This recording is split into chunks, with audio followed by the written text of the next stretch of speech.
Well, greetings everyone, and welcome back to our Standing Watch program. I have been in Germany for almost 2 months now, and I have been able to see firsthand what is going on in Europe.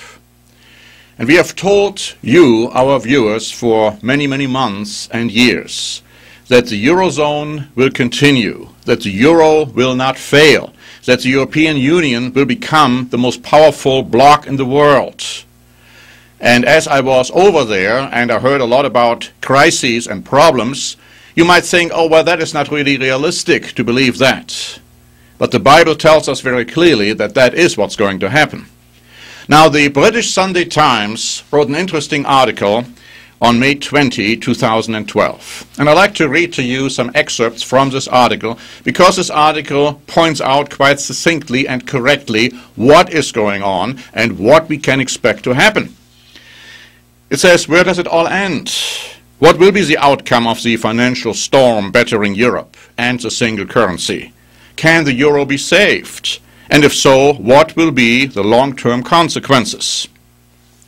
The financial historian Niall Ferguson, visiting London from his self-imposed exile in America, isn't dancing, because he predicts only one way out of the present crisis: for the euro countries to go the full federalistic hawk and adopt a single fiscal system.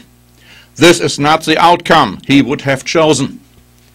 I am not a federalist, he says, but the costs of the single currency disintegrating are really so high and would impact so many people that the only responsible thing for me to do is to argue urgently for the next step to a federal Europe.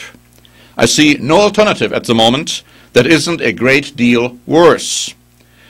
It's too late to unravel the single currency, he says. People talk about that as if that option existed, but it simply doesn't. And to interject, he's absolutely correct. That option doesn't exist. And those who say it does don't understand reality. The article goes on to say the Germans have the biggest interests in preserving the euro.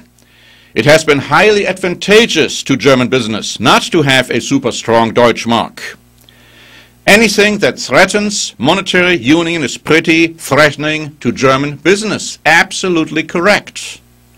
He goes on to say, of course, Frau Merkel, as she discovered in last weekend's regional elections, isn't Frau popular at the moment. I mean, because they lost heavily in North Rhine-Westphalia, for example. But, insists Ferguson, that scarcely matters. And he is correct on that point as well. And even the German press admits that. He says the CDU, that is Merkel's party, the Social Democrats, the Greens, they're all essentially pro-European. When the question is put, Europe, ja oder nein, they won't vote against Europe. Europe has been their alibi, their way to redemption since the war. He goes on to say, corporate Germany is rich and powerful and benefits massively from Europe. There isn't a major corporation from Deutsche Bank to Siemens that will do anything but support the Ja, Yes campaign. So according to his thesis, the article goes on to say, a breakup of the Eurozone is possible but unlikely. I would say it's impossible. It is not going to happen. He goes on, although the German political elite appears slow-moving and plodding, it wasn't slow-moving and plodding in 1989-1990, when the opportunity presented itself to reunite Germany. Monetary union with East Germany was a product of political thinking. Absolutely correct.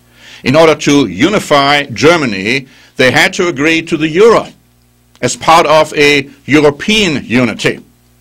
It goes on to say, it wasn't economic logic. But the point is, I think you might be surprised by how quickly they move when the chips are down. And the Bible tells us that the united Europe in its final configuration will appear suddenly, quickly, so quickly that people will be surprised.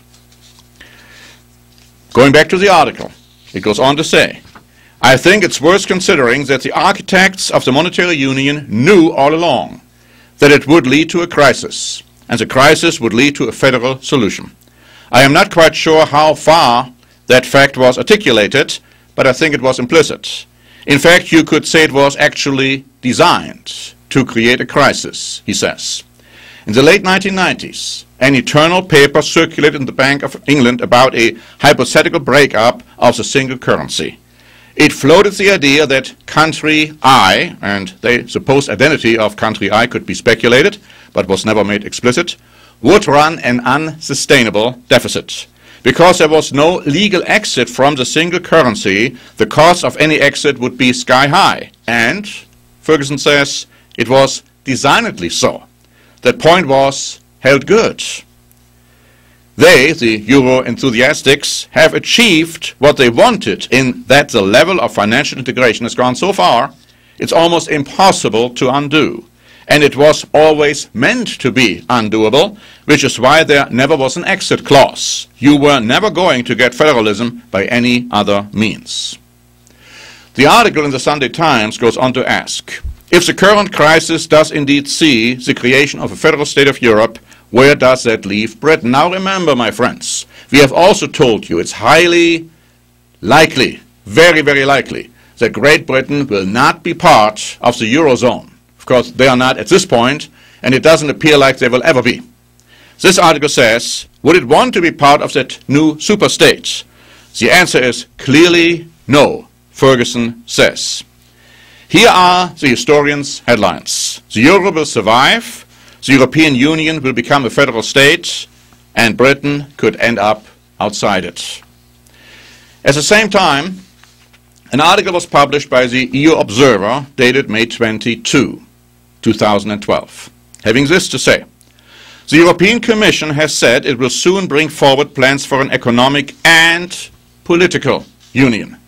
Last week, German Finance Minister Wolfgang Schäuble said the European Commission should be the government of Europe and its president should be directly elected. Britain, outside the euro and one of its more skeptical members, has also started making public statements about the need for fiscal and political union. The problem is they won't be part of it, though. And so here we have it. The Bible is telling us that in these end times, suddenly, a unified power of 10 European nations or groups of nations will arise. And they then will give their power and their authority, probably in times of crises, to a very charismatic political leader who is called the Beast in the Bible. And he will only rule for a very short time. And this will be the sign, one of the signs, for Jesus Christ's soon coming return. So when we see all these things happening, my friends, we should really expect great things to develop soon.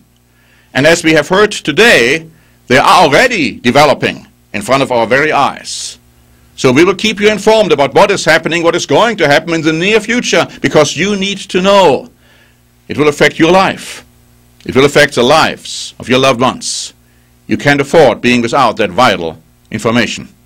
Until next time, this is Norbert Link for the Standing Watch program.